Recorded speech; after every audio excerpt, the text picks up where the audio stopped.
So going into the trip, I didn't know anybody except for my twin sister. We heard about the opportunity. Both of us have always wanted to go to Africa, and this trip we applied together again, and we both got in, so we were both excited that we could go somewhere.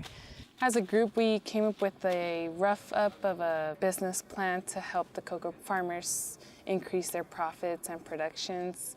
The biggest challenges the farmers faced was water, irrigation systems. Many of them didn't have any, and a lot of them transported water by hand in buckets, barrels, kind of things like that.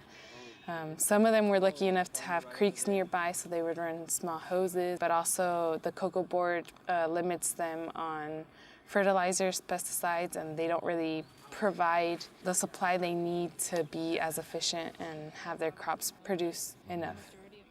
Some of the most enjoyable moments to me actually was the working part of it, because you can just see like how prideful they were in what they were doing, and especially I actually talked to one personal farmer, and he told me that if we from California all the way traveled to Ghana and we saw the potential that they had, he said that meant everything to them.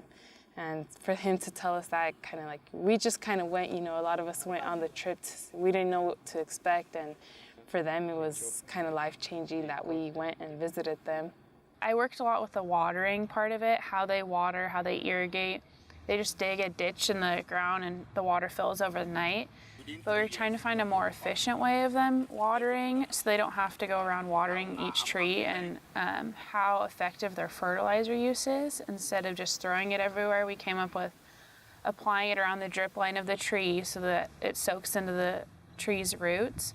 And then we also helped with the fermenting of the cocoa, spreading the beans around every morning and getting them to dry out.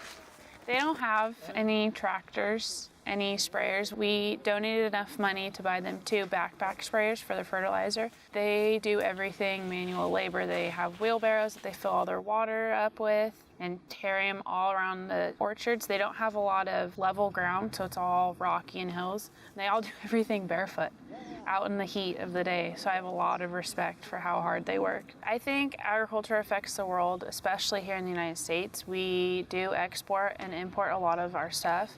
Ghana, they hear all about all the stuff that we do in the ag world, and all the high school kids really surprised me about how much knowledge they had that we produce and the things that we're doing here and all the technology. Going into the Ghana experience, that brought me a whole new wealth of knowledge, things I never would have thought of, and it was kind of cool being able to help them with their agriculture over there, whether it was finding a new water system. They don't really keep records of anything, so kind of helping them start that and establish it, I think will really help them eventually, and it was just a great experience to have, and it'll help me in my career eventually. I'll show you some bottles. I'll show you some bottles. So I show you that bottle.